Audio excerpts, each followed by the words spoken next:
So as I mentioned earlier, today we're talking about setting and sustaining intentions. And one of the things we need to understand right from the beginning, that everything that we do, that we are, that exists in this world, came from somebody's intentions. Everything. We came from intention. And whether we're consciously or subconsciously aware of it, we are always setting intentions. It's an ongoing experience for us. Our thoughts are always going, and we're always putting things into motion. But at the same time that is going on, we have to be mindful that we live in this really powerful universe. It's an energy force field, right? So we all live in this, and we're all sharing that energy. So imagine all the intentions that are getting shared in that field of energy that we're all part of.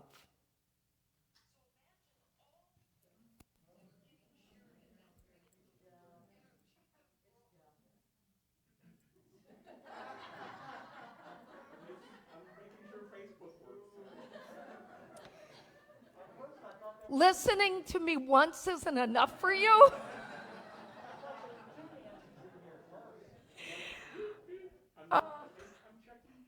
I'm like, gosh, that sounds like me, but maybe I'm losing my mind. For one moment, I thought I was having a real stroke. And it was not my intention. it was not. Anyway,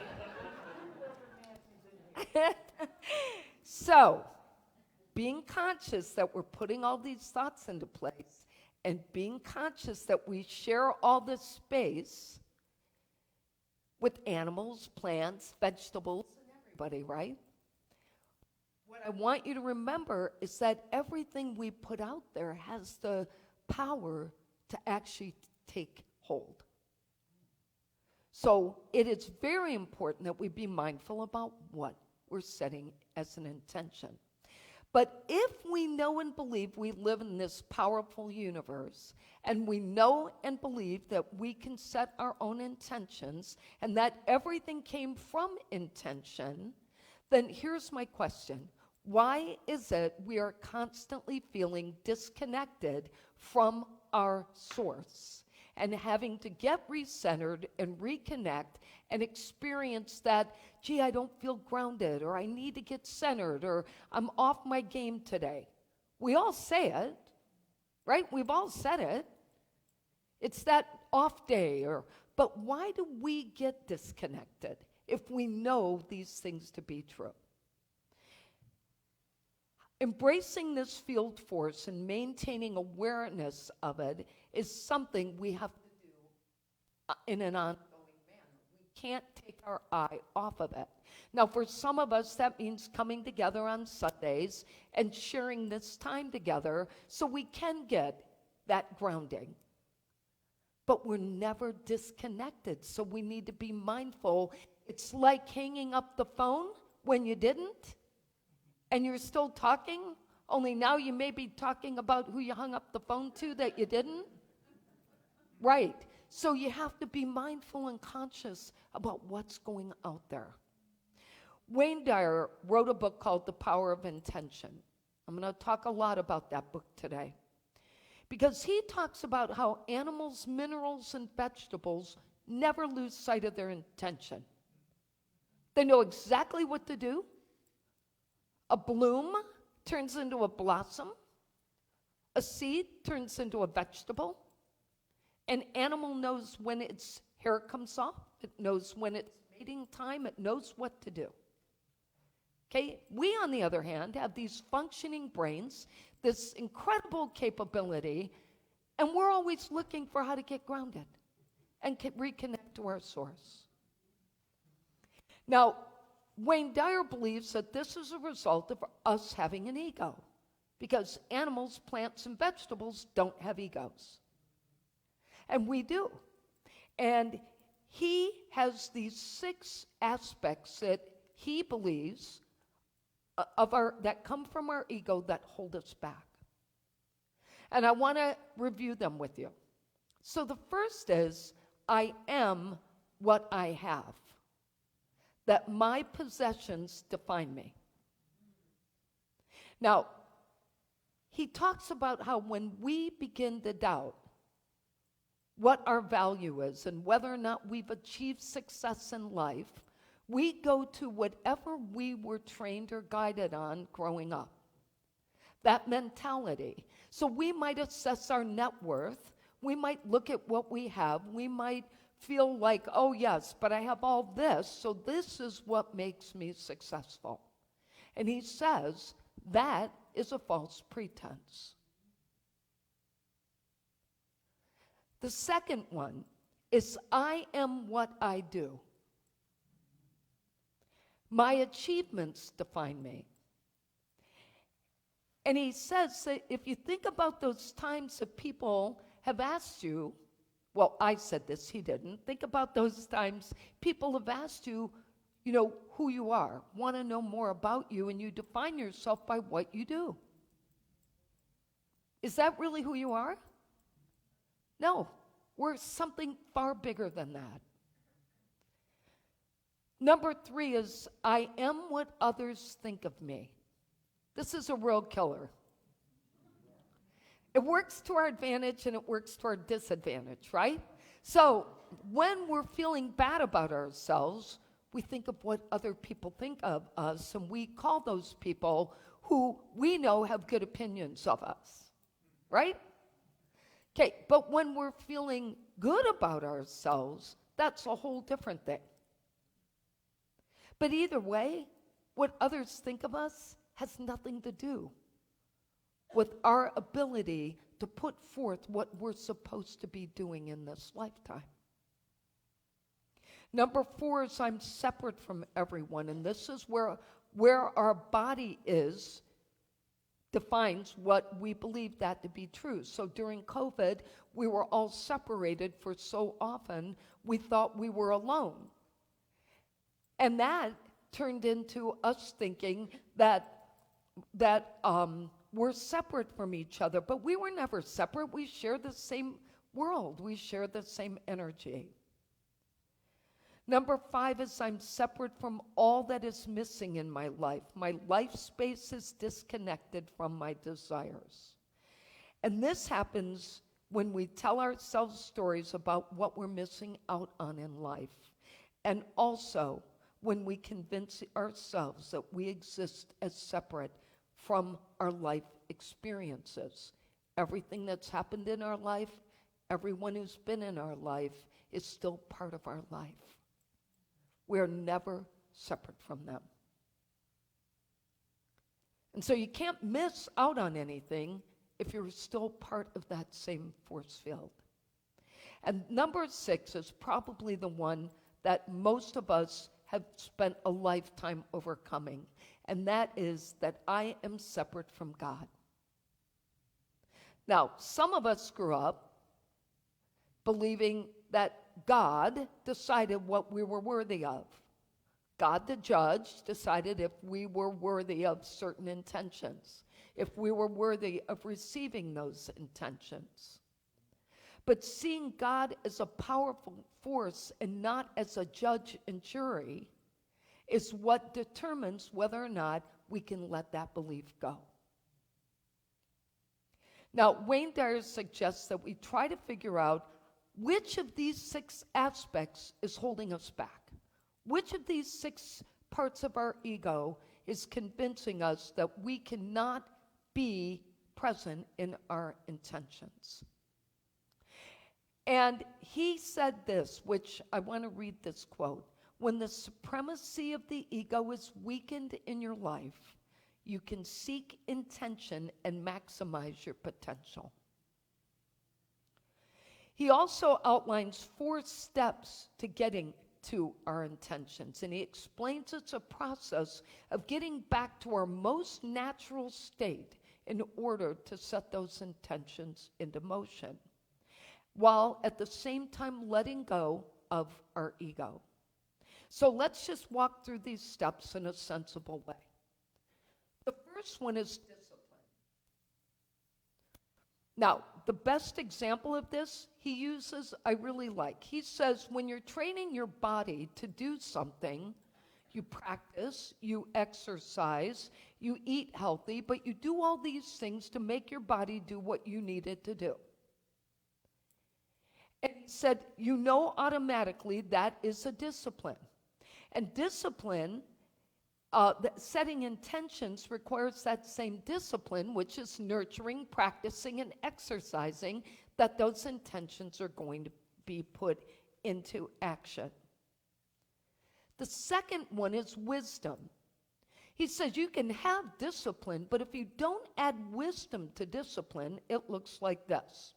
So if we use the example of training our body, we're able with wisdom to focus and be patient in bringing our thoughts together, our intellect and our feelings on all of what's going on and why we're even involved in this particular discipline. So we need our intellect. And he uses a great example about kids to prove this point. He says we send children off to school all the time and tell them to be disciplined and use their heads. But he said there's no mastery in that. That's just discipline. The mastery comes when you add the wisdom. So they know what it means to use their heads and to use that knowledge for good. Number 3 is love. Once you have discipline and you have wisdom to intellectually understand the process, then we have to learn to love what we're doing. And he uses the game of tennis to help us understand this. So he says that you can learn to play tennis and you can practice while learning strategies. That's discipline and wisdom. The strategies come from your wisdom. The practice, just hitting the ball, comes from the discipline of learning how to do that. But if you don't love the game, what are you really putting out there? So if there's no love to be doing this particular discipline and using your wisdom in that way, then what will you get out of the game of tennis? So those 3 have to be present. And then he talks about number 4, which is the surrender. And where that comes into play is that intention becomes a reality when we let go. And he talks a lot about when he was a kid, there was a trolley strap, to hold the trolley when you're riding the trolley. And he was never tall enough when he was a little kid. So he said, I used to ride sitting. But when you imagine grabbing that trolley strap and the trolley is just taking you where you need to go, that's that feeling of surrender.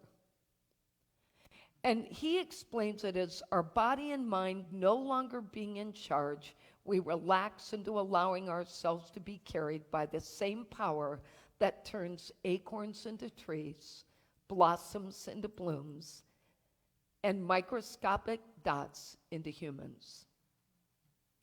And he goes on to say that absolutely everything in the entire cosmos includes you, your discipline, your wise, loving self, your thoughts, and your feelings. And when you surrender, you lighten up, and you can consult with your infinite soul.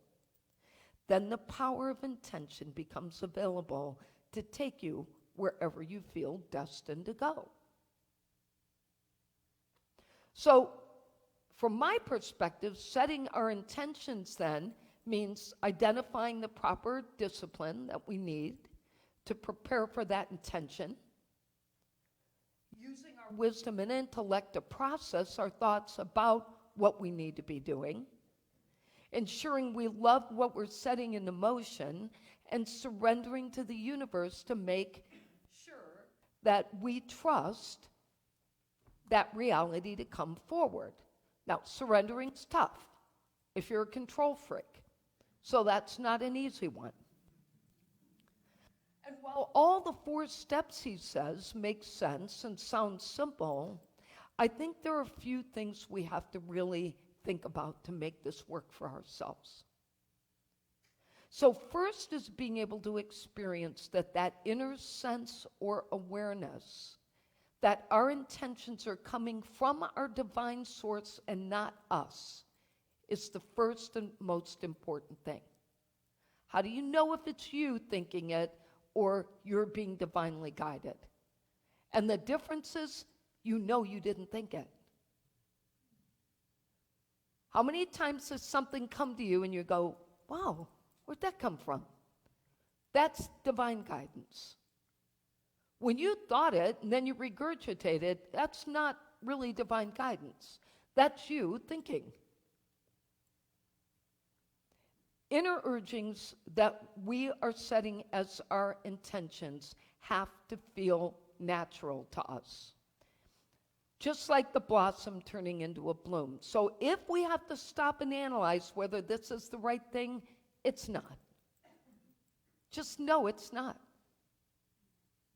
Second, for me, is sustaining those 4 steps and understanding that they have to be practiced the same way you would condition yourself to play a tennis match. So if you're only doing 1 step in the process of setting an intention, nothing's going to happen. Oh, I'm going to read it every day, or I'm going to put it out there every day. No, you have to put it out there. You have to remember to think about it in the way that you want it to be put out there. You have to be willing to practice and exercise through that. You have to love it and continue to love it, and you have to surrender to it. So it has to be a process you never stop. For me, the next part is actually having the expectation that it's going to happen. There's a big difference between setting an intention and believing it already is there, that energy force is already building momentum for it, and just putting it out there during your 5-minute meditation before your workday starts. That's not enough. And last but not least is sustaining the experience of it being with us, and that's the hard part. Because sometimes things we manifest happen, and we're so happy about them, we do nothing once they come. Think about it. Oh, it happened. Okay, now what? Well, you have to sustain it. The same discipline, the same wisdom, the same passion, and the same surrendering to whatever you face and the challenges that come with it. But most importantly, we have to remember that whatever causes us to think we are disconnected is always temporary. It's always temporary. As long as we can secure that we have faith in the highest power in the universe, and that we have a belief system that supports that faith in God, or divine spirit, or whatever you believe your highest power should be called. We all share the same place. You can name yours the way you want. We need commitment to practicing that connection on a daily basis, and not forget to practice and use that wisdom. And last, we have to monitor our thoughts all the time. What is going on in our mind that is pulling us away from our intentions? Let's review our takeaways for today. So setting and sustaining our intentions requires the following. Number 1, embrace the omnipresence of spirit. Living in this field force is the first step to that. Number 2, take a disciplined approach to life. Make sure your intentions are really focused. Number 3, surrender to the process and trust that Spirit is going to lead the way. And number 4, to monitor when you feel disconnected, because your ego will remind you when you are.